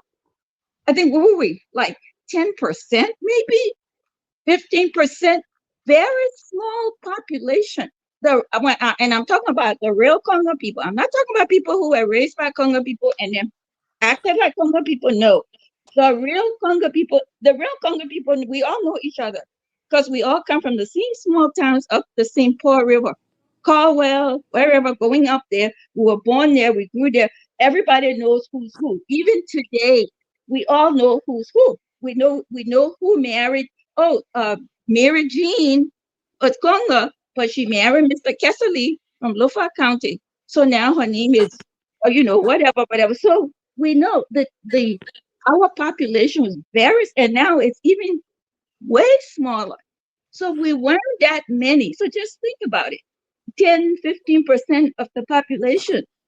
So I just want to make sure I am not excusing any wrongs that the Congo people did, but you cannot diminish their accomplishment. That's all that I said. Just like in America, the Americans praise the accomplishments of the settlers and blah, blah, blah. But there are some terrible things that some of their settlers did, not all, but in the founding of any nation, when there are two sides, and there are many. And I never said that Native people were less than. I will never say that. I never grew up thinking that or believing that. Can I Maybe say something afterwards? people have come across maybe some Congo person that said that, but that has never been my experience or my mentality. Because I grew Congo up people are with recaptured Africans who were Africans stolen from the Congo Valley Basin, whatever, and they were put But back Yeah. into Liberia.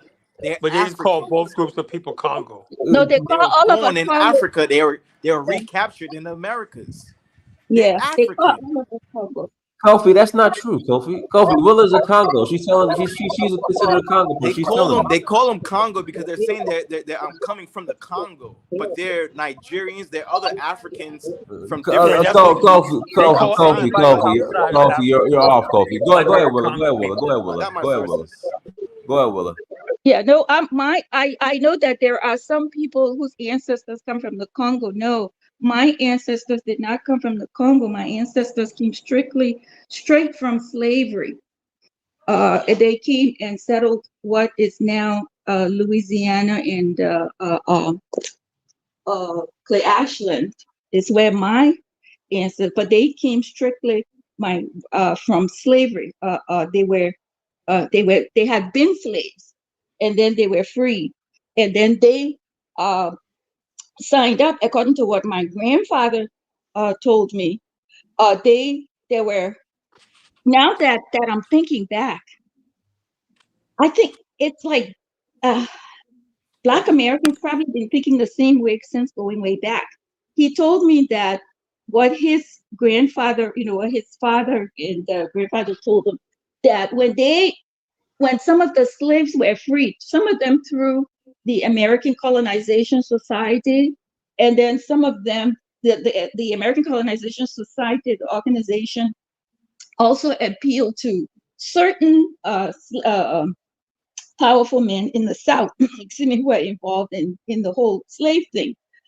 They said that they made this offer to several plantations, not just free blacks, but blacks who would have been given the opportunity to be free, maybe for whatever agreement they made.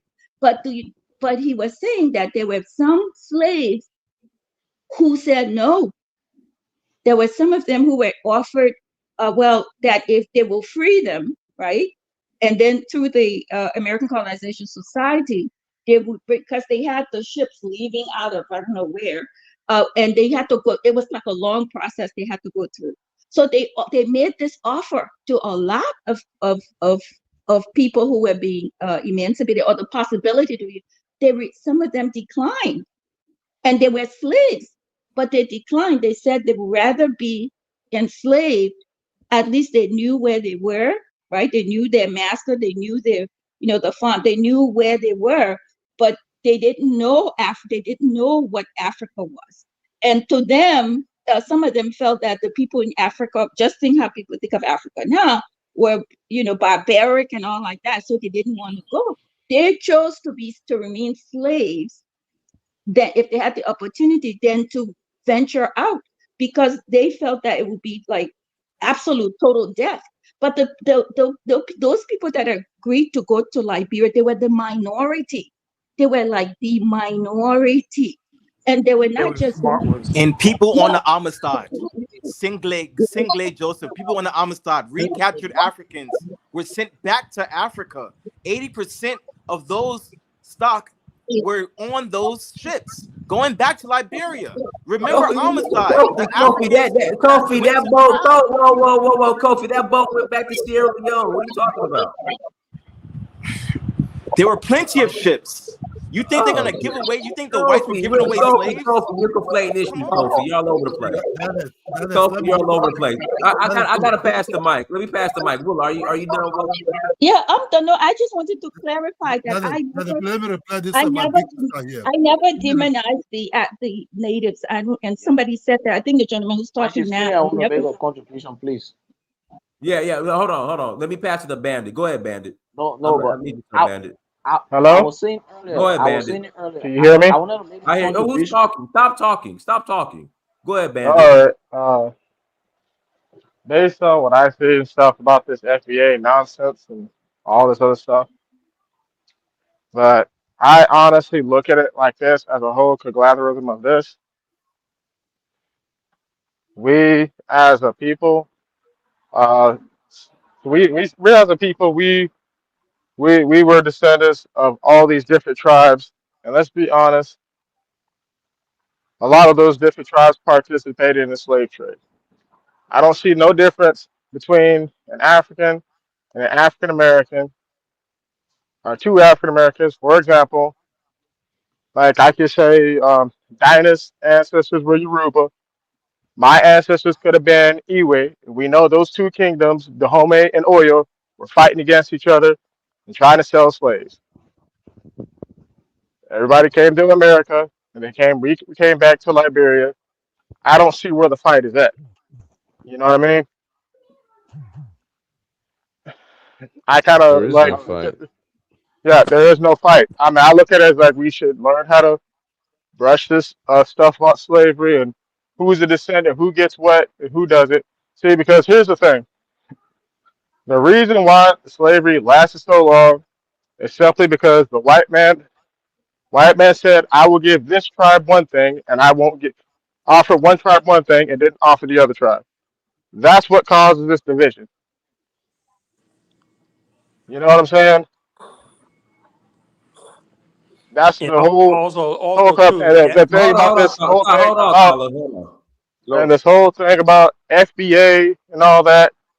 I'm gonna be real honest. No offense to anybody, but these identities were formed around something that the white man did not promise you.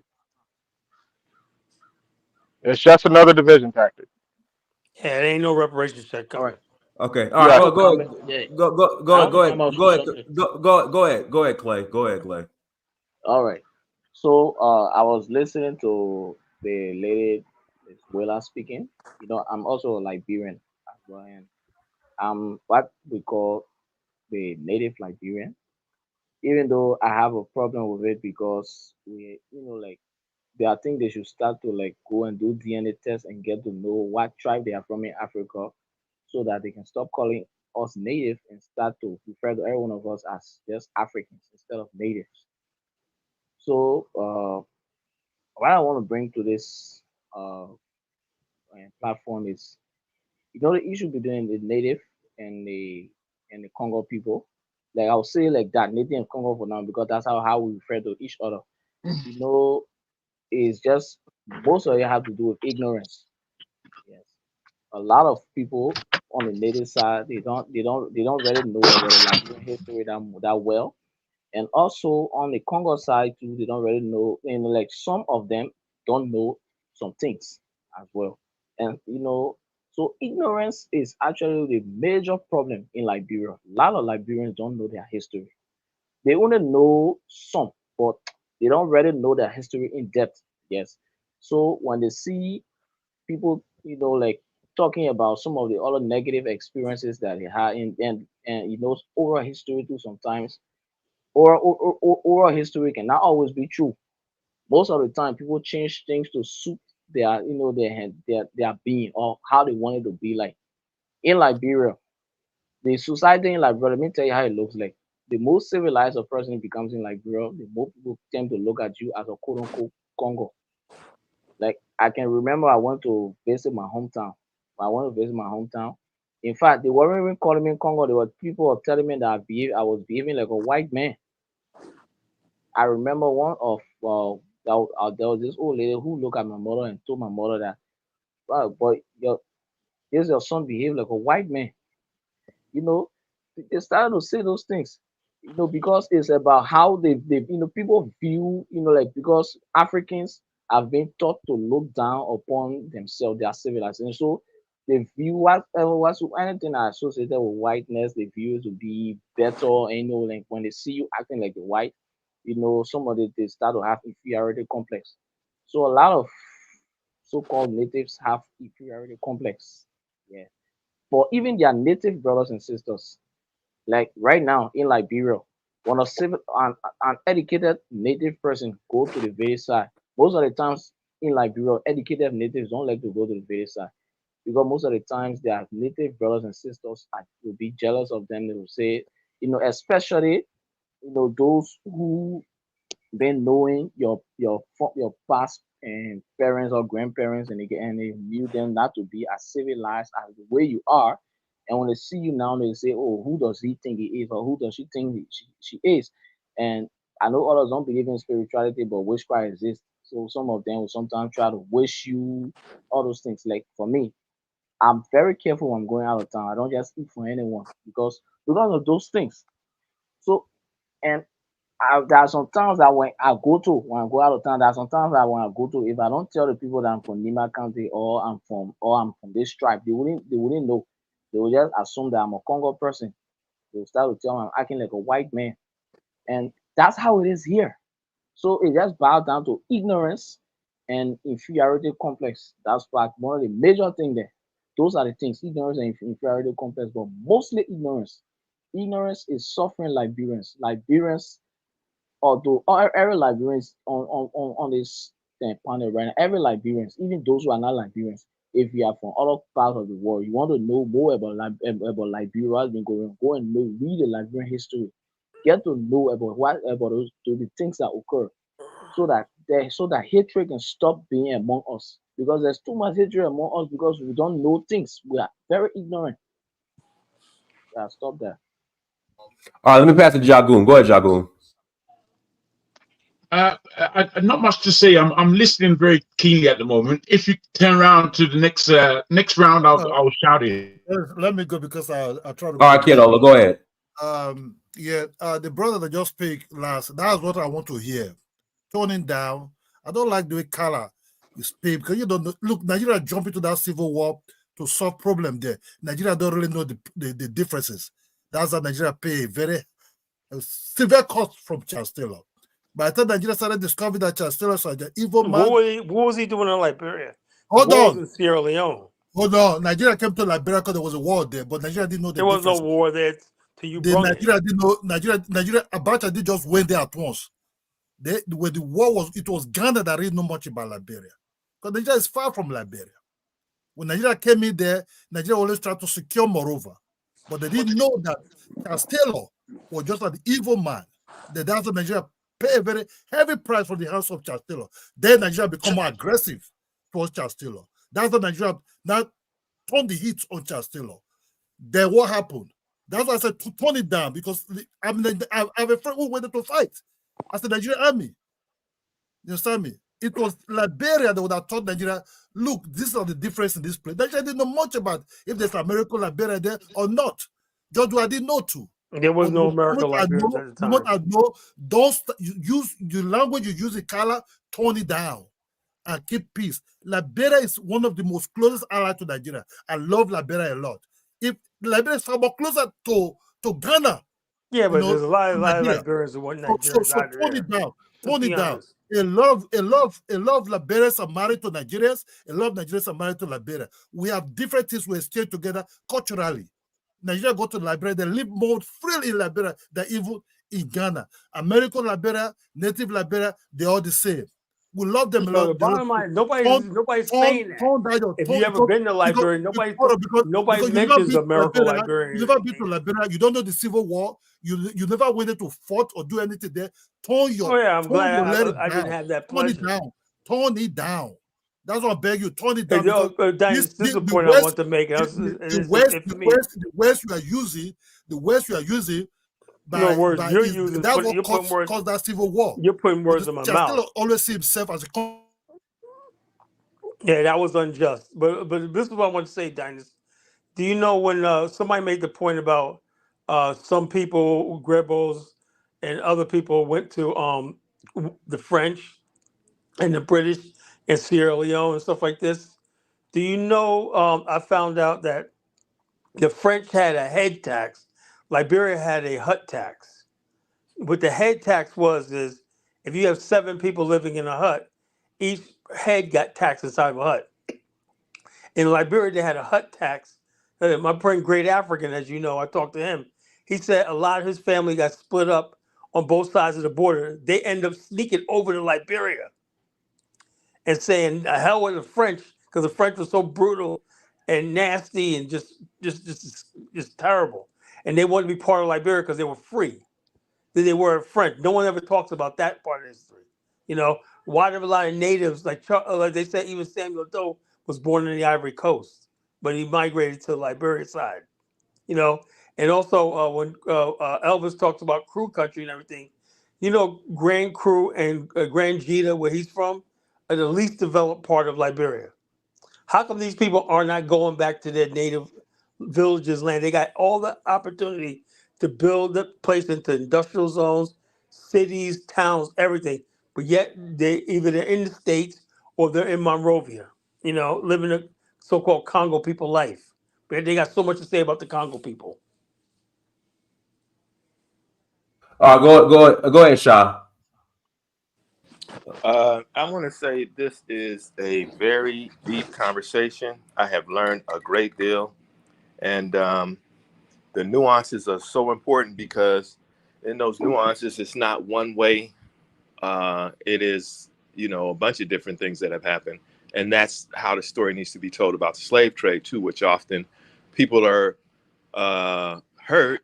And I put the hurt is on an ancestral level. There's a lot of ancestral psychosis going on that can only be solved through ancestral, doing ancestral things.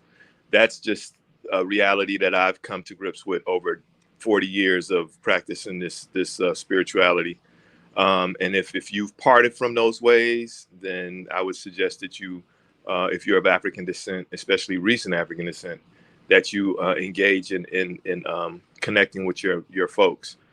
So I'm learning, and also saying too that I'm lucky that I didn't. Well, I don't want to say lucky. I'll say my experience with the Liberian community in the San Francisco Bay Area was a positive one, because it was around art, culture, that kind of thing. Learned about the crew people. I mean, the little that I learned about them, that they were, this was a fierce people that you didn't play with, and that you didn't want to go into their territory acknowledged. Sister from Liberia, who used to do, she was the founder, director of Jamanokora, African dance company. And she was Liberian, and whenever we would do these big performances where we have all of the community, all of the dance community, which was made up of about 7 different ethnic groups, from African American jazz dance to Liberian to Senegalese to Congolese to Haitian, to all of these were made up our community under the Mandaleo Institute, right? And so whenever we do these big shows, that she would, the sister from Liberia, she would go into trance when she start singing her traditional songs and stuff, and then she would go out. So what happened is the Ghanaians would start doing porn libation before we do these shows, and whenever they did that, she wouldn't go under. But it was so beautiful, man. I'm gonna land on this right here. The National Ballet from Liberia came, and the dance that they did, I haven't seen anything like that since. These sisters danced so beautifully. The drumming, the everything, it was just like made me want to go to the forest in Liberia and spend time with the people in the forest that don't speak no English, that was drumming and dancing like that. That's my experience, and I hope that we engage more in that kind of a connection, because this is important. We've got to go through this though, and we've got to come out with some other types of energies and fellowships and fraternal love, and other than just brotherly love. Yeah, I mean, I can go on, but I'll land right there. Thank you. And let me read these. Let me read these super chats. Let's see here. Shout out to Willa. Thank you for the super chat, Mr. Sandman. The free slaves are promised South Carolina, Alabama, Georgia, and Florida for reparations. That's not why all of us went back to West Africa. Is that true? I don't remember us being promised. No, that's not true, Dinah. Yeah, that's not true, Mr. Salmon. Mr. Salmon, sometimes I be wondering where you be getting your information from. PCH Rise. Not true at all. Thank you for the $20 holla. Let me finish these super chats, please. The Hood Haitian 305, $5. Haiti 1804 and Liberia 1822, and no documented diplomatic relations. No doubt the Caucasian powers sabotaged Liberia and Haiti. Haitians are FBA. I don't know about that. They're definitely not FBA.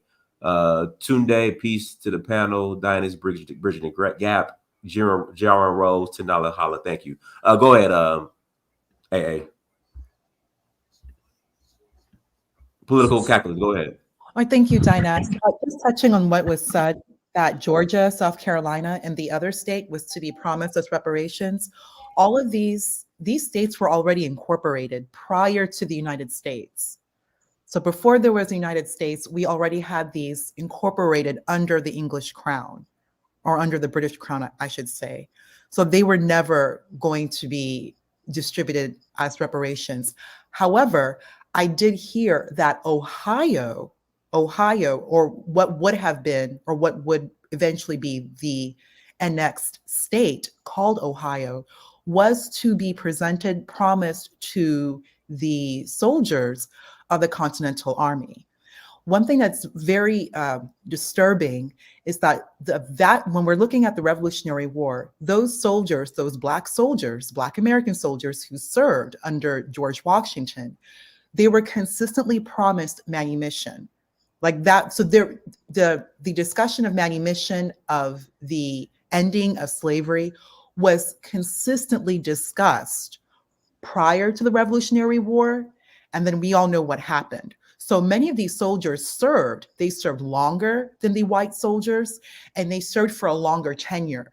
So for years, you would have Black soldiers fighting on behalf of the colonies for freedom, And they were told that they were going to be given land. Maybe some were, maybe some were not. But we all know that slavery did not end in the colonies. Once there was a United States, slavery was institutionalized, and we all know that history. But there was discussion about giving land, like I said, Ohio, but we all know that didn't come into fruition. Georgia was never going to be given. The Carolinas, Georgia, all of that was already incorporated under charter, under the British Crown. So I just want to provide that clarification to you, Dynast. Okay, anybody else want to add to the conversation before we close out? Yeah, I wanted to say something. Go ahead, So I was say, I'm quite surprised at the amount of knowledge you guys have in regards to history. So I'm actually quite impressed because a lot of this I didn't know myself. I didn't know much about Liberian history. But again, in regards to the title of the show, I'm going to say the average FBA person, someone who would call themselves FBA, like a Nashidian, they wouldn't know any of this history anyway. So their reasons for not wanting to claim Liberia wouldn't be anything that you guys have brought up because they don't know anything about it. They're actually very simple people, very simple-minded people, and they're very superficial people. So I believe the real reason is Liberians, as far as they're concerned, they're too African. They look too African. Because if you listen to anything Nasheed says or any of his Nasheedians, all they'll do is they'll talk about, oh, we don't look like them, and just kind of superficial nonsense. So if you start bringing Liberia and say they're partly FBA as well, their whole thing, FBA, is they're trying to move themselves away from Africa. And I mean, even if you look in America, if someone hops on the panel and says they're FBA, but then they're too dark, and say they just might not agree with one single thing, next thing they're asking, oh, what's your lineage? You're not FBA, and that kind of thing, because they seem to want people of a certain kind of skin tone now that they'll claim. They'll even tell Africans that they're not really black.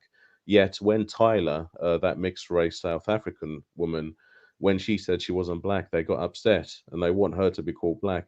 So it seems they want a certain skin tone and that kind of thing, and it's just all superficial. So the things that people are saying, that you guys on the panel are saying, this is way too advanced for them. Because what's your race or lineage? I'm black. I'm Nigerian. Okay, yeah, could barely tell. I live in London, so yeah. But yeah, anyway, so that's what I'm saying. Because if you listen to FBA, the talking points, all they do is if Tariq Nasheed didn't say it, they don't know it. So if Tariq Nasheed hasn't explained the Liberian history or anything like that, they don't know it. Someone said earlier, the lady, she said that Tariq Nasheed told them that Liberians, you guys, the DNA is all different. FBA are unique and they're not part of Liberia anymore and all that kind of stuff. And that's part of what I'm saying. It's just all very superficial nonsense. Well, wouldn't you say calling a black person repatriating back to Liberia, calling them in America, that's categorizing them as other and categorizing them as, look, you're not one of us? Don't you think that's happening on both sides? And don't you think that the black people who remained in the United States and didn't go to Liberia or Sierra Leone, aren't they the past version of this FBA movement? I have those two questions. You're just distracting me, and it's just like you've got your own agenda which you're trying to push. I mean, I'm talking about answer the question or not. I'm talking about what you mentioned. Shut up. Calm down. Or don't answer it. Either you're not smart why enough did you have to get like this? Answer the fucking question. Yeah, but this is what I'm saying, man. It's just this is a legitimate question. But Kofi, you gotta get out of Kofi. You gotta get out of Ghana, man. You have to get out of Ghana. No, look, the fact is, I'm in Africa continent, and you niggas are not. Look, I'm in Africa and y'all not. So I know way more than you motherfuckers know. And you can't. I remember the time just by being there. If you haven't been to Africa, you can't speak. If you haven't lived in Africa for 1 year, you cannot fucking speak over me. Yes, I'm fucking angry. I'm on the African continent. Yes, I'm angry. I have no Diners, can I come in, please, real quick? At least finish